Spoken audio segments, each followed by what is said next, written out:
Hello વિદ્યાર્થી મિત્રો, હવે આપણે 2.53 સુધી જોઈ ગયા હતા. સેમ એવો જ દાખલો છે 2.54.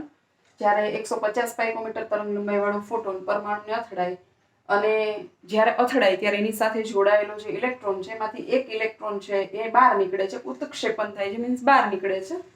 આ જે બહાર નીકળે છે એનો વેગ કેટલો છે? તો કે 1.5 × 10⁷ મીટર પ્રતિ સેકન્ડ છે. તો એની ઉર્જા શોધવાની છે, એટલે એનર્જી શોધવાની છે. અને કેન્દ્ર સાથે એ કેટલી ઉર્જાથી બંધિત હતો એ પણ શોધવાનું છે. તો આની આગળ આવો જ દાખલો કરેલો છે, એટલે આમાં આપણે થોડીક સ્પીડ કરશું કે તમારે શોધવાનું શું છે? તો કે કાર્યવિધિ W0. ઓકે, તો એ કેમ શોધી શકાય? તો આપણને ખ્યાલ છે કે hν = hν0 + 1/2 mv². તો બંને વસ્તુ શોધવી પડે, hν શોધવું પડે અને આ કાઇનેટિક એનર્જી એટલે કે ગતિજ ઉર્જા શોધવી પડે. તો પેલા મેં અહીંયા ઉર્જા શોધેલી છે. કિંમતો તમને બધી જ ખબર છે. h ખબર છે, c ખબર છે પ્રકાશનો વેગ, લેમ્ડા તમને ખબર છે 150 પાઇકોમીટર. પાઇકોમીટરના મીટર કરવા હોય તો 10⁻12 વડે ગુણી નાખશું, જે તમને મળે છે 13.25 × 10⁻16 જૂલ. હવે કાઇનેટિક એનર્જી 1/2 mv², 1/2. ઇલેક્ટ્રોન છે એટલે ઇલેક્ટ્રોનનું દળ 9.11 × 10⁻31 અને એનો વેગ 1.5 × 10⁷ મીટર પ્રતિ સેકન્ડ અને એનો વર્ગ. જે કિંમત તમે જો ગુણાકાર કરશો તો એ કિંમત મળે છે આટલી, 1.025 × 10⁻16 જૂલ. હવે અહીંયા ખાસ ધ્યાન રાખવાનું કે અત્યાર સુધી આપણે જે એક્ઝામ્પલ કર્યા એમાં એક આંકડા પછી આપણે જનરલી પોઈન્ટ છે એ મૂકતા હોઈએ છીએ, પણ આપણે અહીંયા એને જ્યારે બાદબાકી કરવાની છે તો બેની ઘાત જો સરખી હોય તો સહેલાઈથી બાદબાકી કરી શકાય. એટલે મેં અહીંયા લખ્યા છે 13.25. તો અહીંયા તમારે આ બાદબાકી કરશો તો 13.25 × 10⁻19 જૂલ માઇનસ 1.025 × 10⁻16 જૂલ. 10⁻, અહીંયા 16 જ આવશે. સોરી 16 ઘાત છે.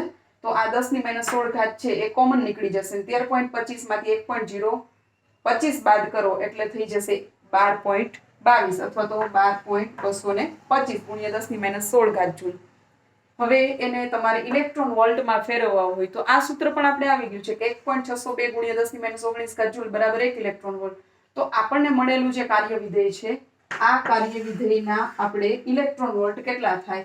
તો ત્રિરાશિ સિમ્પલ મૂકી ચાલે સૂત્રનો કરતા બનાવો તો ઇલેક્ટ્રોન વોલ્ટની સાથે 12.22 × 10⁻16 ગુણાઈ જશે અને આ એના છેદમાં આવશે એટલે થઈ જશે 7.63 × 10⁻3 ઇલેક્ટ્રોન વોલ્ટ. આની આગળના દાખલા જો સેમ છે એટલા માટે ગણીને આપ્યો છે, જરાક પ્રયત્ન છે કરી જોજો. હવે એના પછીનો દાખલો જોઈએ.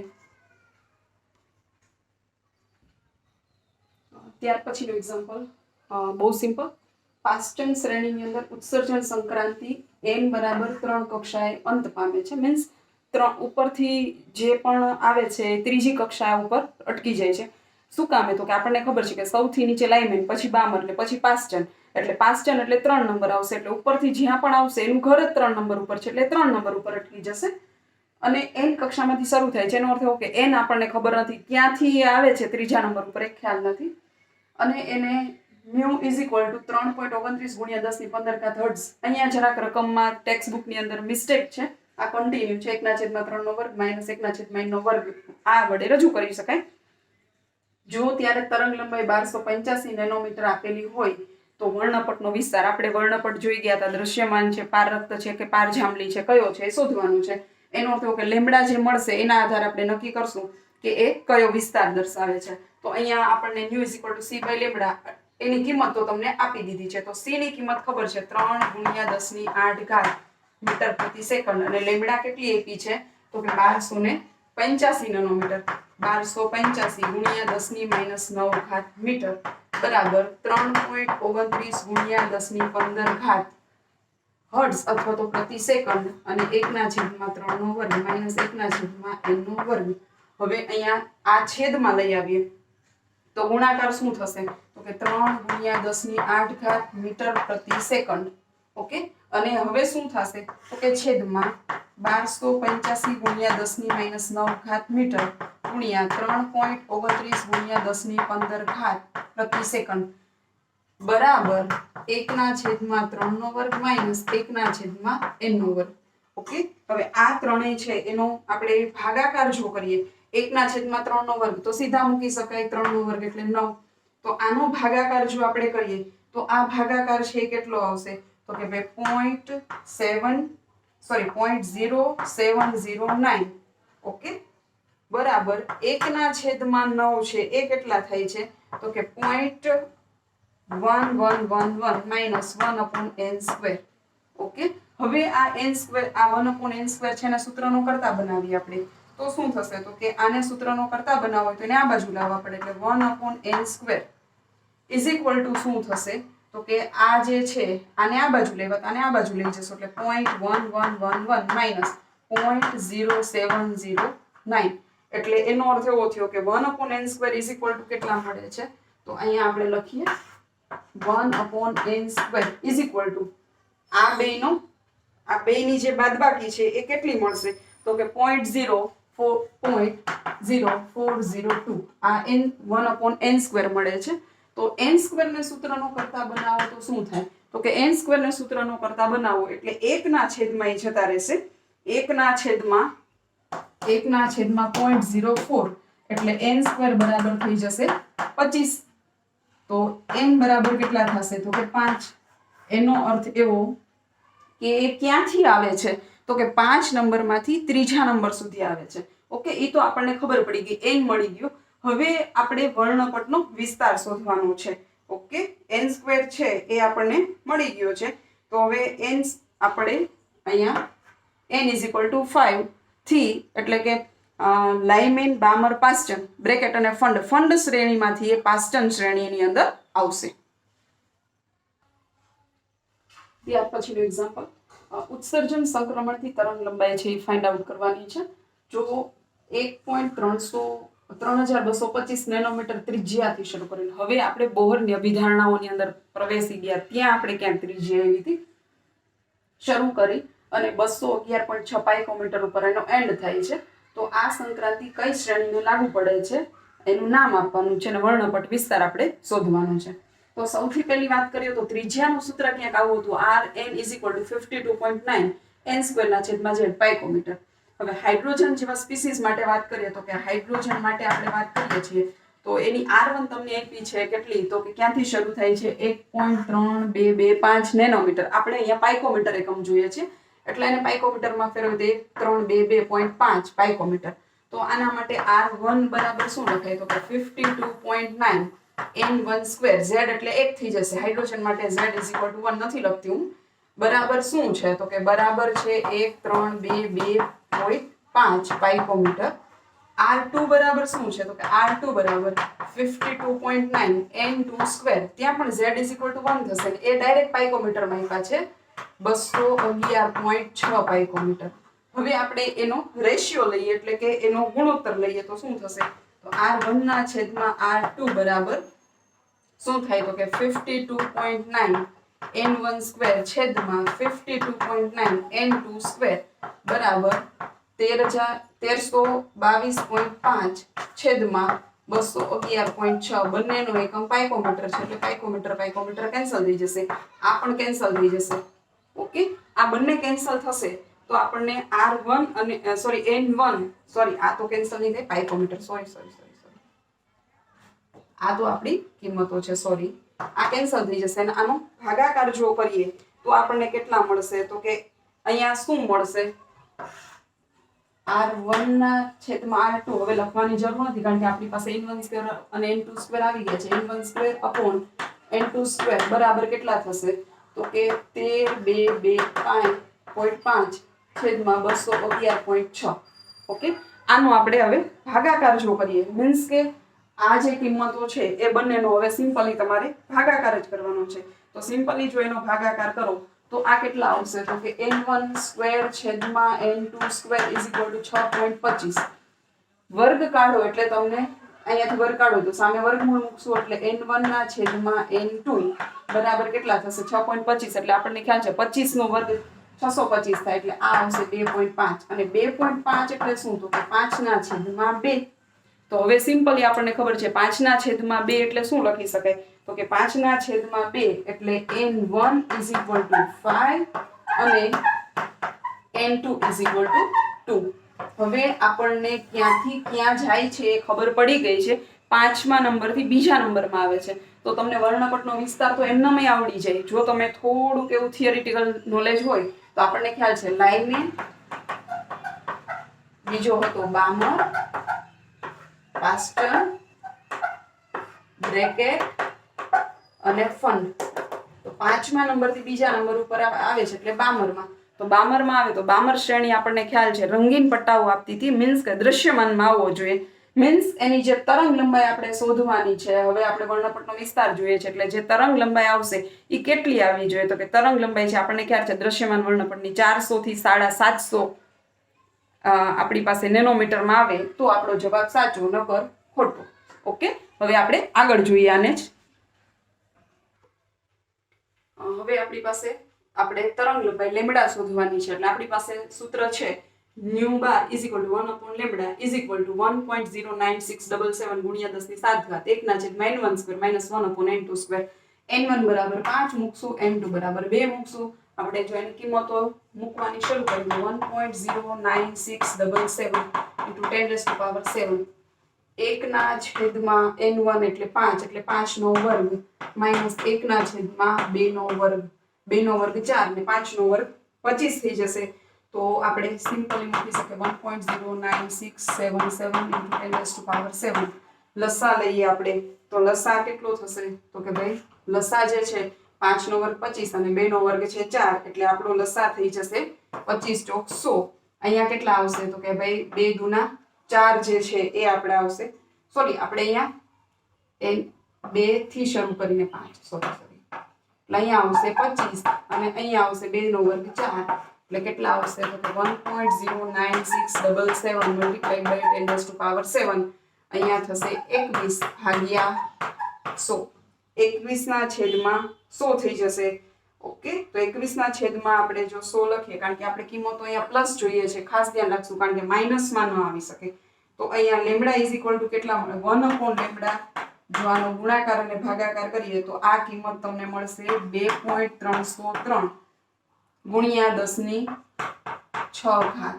ઓકે, 6 ઘાત પ્રતિ મીટર, કારણ કે આપણો એકમ છે ઉપરથી કન્ટિન્યુ થઈ જશે માઇનસ ઇનવર્સ મીટર ઇનવર્સ. તો લેમ્બડા ઇઝ ઇક્વલ ટુ કેટલા થશે? તો કે લેમ્બડા ઇઝ ઇક્વલ ટુ 1 ના છેદમાં 2.303 ગુણ્યા 10 ની 6 ઘાત પ્રતિ મીટર. ઉપર જશે એટલે મીટરમાં ફેરવાઈ જશે. તો આપણા લેમ્બડાની કિંમત મળશે 0.434 ગુણ્યા 10 ની માઇનસ 6 ઘાત મીટર. હવે આપણને ખ્યાલ છે કે તરંગ લંબાઈ છે આપણે નેનોમીટરમાં ફાઇન્ડ આઉટ કરીએ છીએ. નેનોમીટરમાં શોધવી હોય તો અહીંયા -9 આવવા જોઈએ. તો આપણે 3 સ્થાન છે જમણી તરફ ખસવું પડશે એટલે 434 ગુણ્યા 10 ની માઇનસ 9 ઘાત મીટર. ઓકે, તો હવે એને આપણે જો નેનોમીટરમાં લઈએ તો અહીંયા થોડુંક કાઢીએ તો શું થઈ જશે? તો lambda is equal two 434 nanometre અને 434 નેનોમીટર આવે તો આપણને ખ્યાલ છે 400 થી 750 નેનોમીટર હોય તો એ વર્ણપટ છે એ આપણો દ્રશ્યમાન વર્ણપટ છે. આ 400 ની વચ્ચે આવે છે એટલે આ કયો વિસ્તાર દર્શાવતો હશે? તો કે ભાઈ દ્રશ્યમાન વર્ણપટ વિસ્તારની અંદર આની આવૃત્તિ છે એ આવતી હશે. 2.57 રકમ બહુ મોટી છે. રકમ જેટલી મોટી છે એટલું એક્ઝામ્પલ મોટું નથી. દ્રવ્યની દ્વૈતવધનું જે ડી બ્રોગલીએ પ્રતિપાદિત કરેલી છે, જેને પરિણામે આપણે ઇલેક્ટ્રોન માઇક્રોસ્કોપની શોધ થઈને જેની મદદથી આપણે કેટલું મોટું કંઈકને જો કરવું હોય, મીન્સ નાના ડિશ્યુને મોટા કરીને જોવાય તો જોઈ શકાય છે. બધું મેં લખ્યું નથી, આપણું કામ અહીંયાથી શરૂ થાય છે. જો આ ઇલેક્ટ્રોન માઇક્રોસ્કોપ છે એમાં જે ઇલેક્ટ્રોન છે એનો વેગ એટલે કે v ઇઝ ઇક્વલ ટુ આટલા હોય તો ઇલેક્ટ્રોન સાથે સંકળાયેલી તરંગ લંબાઈ લેમ્બડા શોધવાની છે. આના ઉપરથી એટલી તો ખબર પડી ગઈ કે અહીંયા ડી બ્રોગલીનું ઇક્વેશન છે લાગુ પડતું હશે. તો ડી બ્રોગલીનું ઇક્વેશન શું છે? Lambda is equal two h upon m into v. Okay, હવે અહીંયા આપણે સિમ્પલી કિંમત મૂકીએ h ની 6.626 ગુણ્યા 10 ની માઇનસ 34 ઘાત જૂલ સેકન્ડ. ઇલેક્ટ્રોનનું દળ 9.11 ગુણ્યા 10 ની માઇનસ 31 ઘાત કિલોગ્રામ અને એનો વેગ કેટલો છે? તો કે 1.6 ગુણ્યા 10 ની 6 ઘાત મીટર પ્રતિ સેકન્ડ. ઓકે, હવે અહીંયા આપણે જો આની કિંમતોનો સીધો ગુણાકાર કરીએ તો આપણને ખ્યાલ આવશે કે આ કિંમત થઈ જશે 0.455 ગુણ્યા 10 ની માઇનસ 9 ઘાત મીટર. 10 ની માઇનસ 9 ઘાત મીટર. અહીંયા આપણો એકમ છે એ જૂલમાંથી કન્વર્ટ થઈ અને આપણે મીટરમાં લખીએ છીએ. અહીંયા લખું છું કે 1 જૂલ બરાબર કેટલા થાય તો કે 1 kilogram, okay, 1 kg into metre square સેકન્ડનો માઇનસ સ્ક્વેર, એટલે આ સેકન્ડ નીચે લેવો તો -2 સ્ક્વેર થઈ જાય, મીટર સ્ક્વેર છે એ છે આની સાથે કિલોગ્રામ પણ છે, ઓકે. એટલે આપણે હવે આમાં વેગ છે એ એનો વર્ગ આવે, સોરી વેગનો વર્ગ આવી જશે, એટલે આપણને આમાં કંઈ બહુ વાંધો પડશે નહીં. સોરી સર, આ ડી બ્રોગલીમાં મીટરનો સ્ક્વેર થશે, આખાનો સ્ક્વેર નહીં થાય. તો આ એકમ છે 0.455 ગુણ્યા 10⁻⁹ મીટર છે. તો આને આપણે લખવું હોય તો આમ પણ લખી શકાય 4.55, એક આંકડા પછી પોઈન્ટ, જમણી બાજુ ખૈસા છે એટલે 1 ઘાત માઇનસ થશે આપણી, એટલે કેટલા થઈ જશે તો કે 10⁻10 મીટર થઈ જશે. અને આપણે જો આને લખવા હોય પાઇકોમીટરમાં તો કેટલા થાય 455 ગુણ્યા 10⁻12 તમે મીટર. જો આટલા હોય તો આને આમ લખી શકાય 0.455 નેનોમીટર, આટલા હોય તો લખી શકાય 4.55 એંગસ્ટ્રોમ, અને આટલા હોય તો 455 પાઇકોમીટર. ત્રણમાંથી કોઈ પણ એકમ તમને પૂછ્યો હોય, નેનોમીટરમાં પૂછે તો આટલી તરંગ લંબાઈ થશે, એંગસ્ટ્રોમમાં પૂછે તો આટલી થશે, અને પાઇકોમીટરમાં પૂછશે તો આટલી થશે, ઓકે.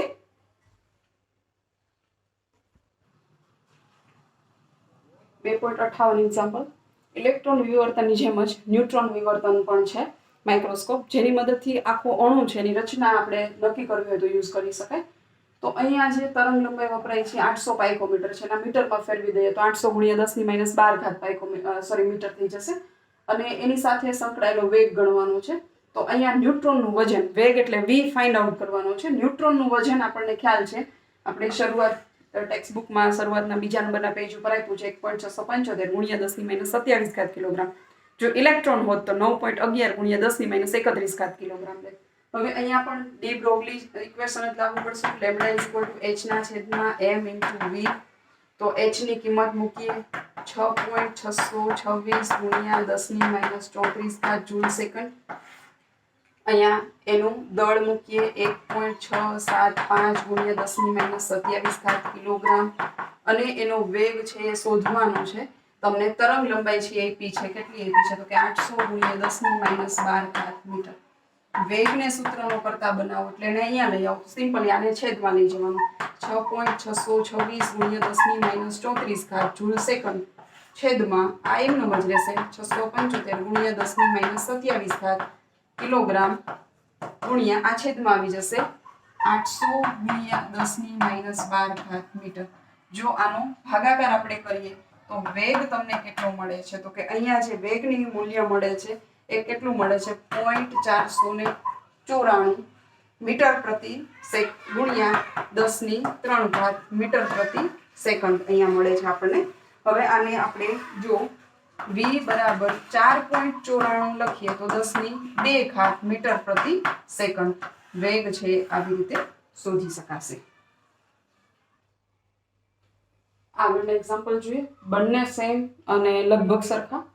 જો બોહરની પહેલી કક્ષામાં ઇલેક્ટ્રોનનો વેગ આપ્યો છે, ધેટ મીન v આપી દીધું છે, એની સાથે સંકળાયેલ દ બ્રોગલી તરંગ લંબાઈ છે ગણવાની છે. ઇલેક્ટ્રોન આપ્યો છે એટલે દળ પણ તમને ખબર છે, તો સૂત્ર કયું મૂકશું તો કે લેમ્ડા h/m × v. કિંમતો મૂકીએ તો 6.626 ગુણ્યા 10⁻34 જૂલ સેકન્ડ છેદમાં ઇલેક્ટ્રોનનું દળ તમને ખબર છે કેટલું આવશે તો કે ઇલેક્ટ્રોનનું દળ આવશે 9.11 ગુણ્યા 10⁻31 કિલોગ્રામ, અને એનો વેગ આપી દીધો છે 2.19 ગુણ્યા 10⁶ મીટર પ્રતિ સેકન્ડ. તમારે તરંગ લંબાઈ છે શોધી લેવાની છે, આ તમારું હોમવર્ક છે. અને 2.60 ની વાત કરીએ તો 1000 વોલ્ટ વિભવ તફાવતમાં ઘૂમતા પ્રોટોન સાથે સંકળાયેલો વેગ, અહીંયા પણ v આપ્યો, ત્યાંય v આપ્યો છે. જો હોકીનો દડો, જેનું દળ તમને આપી દીધું છે, અહીંયા ઇલેક્ટ્રોન હતો એટલે દળ આપણને જાણતા હતા, અહીંયા હોકીનો દડો છે એટલે દળ તમને આપી દીધું છે, તો એની સાથે સંકળાયેલી તરંગ લંબાઈ same equation, same method, lambda h/m × v. h ખબર છે 6.626 ગુણ્યા 10⁻34 જૂલ સેકન્ડ, અને દળ તમને અહીંયા કેટલું આપ્યું છે તો કે કિલોગ્રામ, 0.1 કિલોગ્રામ ગુણ્યા તમને વેગ આપી દીધો છે 4.37 ગુણ્યા 10⁵ મીટર પ્રતિ સેકન્ડ. અહીંયા પણ તમારે ભાગાકાર કરી અને જવાબ છે એ તમારે લઈ લેવાનો છે. 2.61 જો ઇલેક્ટ્રોનનું સ્થાન એટલે કે ડેલ્ટા એક્સ ±0.002 નેનોમીટરના આપણે મીટર કરીએ તો 10⁻⁹ અને જો એને 2 ગુણ્યા કરી દઈએ તો 2 ગુણ્યા 10⁻12 1 2 ને 3 સ્થાન ખસવું એટલે -38 થશે એટલે 9 ને 3 12 મીટર. આટલી ચોકસાઈથી માપવામાં આવેલું છે. તો ઇલેક્ટ્રોનના વેગમાનમાં અનિશ્ચિતતા ગણવાની છે. હાઇઝનબર્ગનો સિદ્ધાંત છે અહીંયા લાગુ પડશે. તો આપણે અહીંયા સૂત્ર અને સિદ્ધાંત ખ્યાલ છે આપણને delta x into delta v into m is equal to h/4π. અહીંયા આપણે વેગમાનમાં અનિશ્ચિતતા શોધવાની છે એટલે આપણે આ લખવાની જરૂર નથી. એને ડાયરેક્ટલી ડેલ્ટા પી લખીએ તો પણ ચાલશે. તો delta P is equal to h/4π into delta x. કિંમતો મૂકીએ તો 6.626 ગુણ્યા 10⁻⁴ જૂલ સેકન્ડ 4 ગુણ્યા 3.14 ગુણ્યા ડેલ્ટા એક્સ 2 ગુણ્યા 10⁻12 મીટર. તો અહીંયા ડેલ્ટા પી એટલે કે વેગમાનમાં અનિશ્ચિતતા છે એ કેટલી મળે છે તો કે 2.638 ગુણ્યા 10⁻23 આટલી અનિશ્ચિતતા મળશે. કિલોગ્રામ મીટર પ્રતિ સેકન્ડ છે એ તમને મળે છે. આ આપણને આ વેગમાનની અનિશ્ચિતતા છે એ મળી ગઈ છે. હવે આગળ જોઈએ આપણે બીજું આની સિવાય કન્ડિશન કઈ આપી છે તો ધારો કે ઇલેક્ટ્રોનનું વેગમાન એટલે કે delta P is equal to h/4π into 0.05 nanometre આપેલું હોય તો આ મૂલ્ય છે આની કિંમત જે મળે છે એ આપણે દર્શાવી શકીએ કે ન દર્શાવી શકીએ. તો બધાની કિંમત ખબર છે. h એટલે 6.626 ગુણ્યા 10⁻34 4 ગુણ્યા પાઈ એટલે 3.14 અને આને નેનોમીટરને મીટરમાં ફેરવો 0.05 ગુણ્યા 10⁻9. ઓકે, સિમ્પલી આનો આપણે ભાગાકાર કરી નાખીએ તો ભાગાકાર કેટલો થશે તો એનો જે ભાગાકાર છે એ થશે આપણો કેટલો તો કે ભાઈ એનો ભાગાકાર થાય છે 1.055 ગુણ્યા 10⁻24 1.055 ગુણ્યા 10⁻24. હવે આ જે ડેલ્ટા પી મળ્યું છે એ આટલું મળે છે કિલોગ્રામ મીટર પ્રતિ સેકન્ડ. હવે આ બંનેની વાત કરવામાં આવે તો અહીંયા 10⁻23 છે. ખાસ ધ્યાન રાખશું કે શું તકલીફ પડશે તો કે અહીંયા 10⁻23 છે મીન્સ વેગમાન આટલું મળે છે પણ જો એનાથી નાનું વેગમાન મળે તો એને વ્યાખ્યાયિત કરી શકાય ને મીન્સ આ મૂલ્ય છે એ મૂળભૂત વેગમાન છે એના કરતાં નાનું મળે છે. જો એનાથી નાનું હોય તો આપણે એને વ્યાખ્યાયિત ન કરી શકીએ. એનાથી મોટું હોય તો ખબર પડે કે કેટલું વધારે છે. એનાથી નાનું છે મળવું જોઈએ એટલું એનાથી નાનું મળે છે એટલે માટે આપણે એને નક્કી કરી શકતા નથી. ઓકે.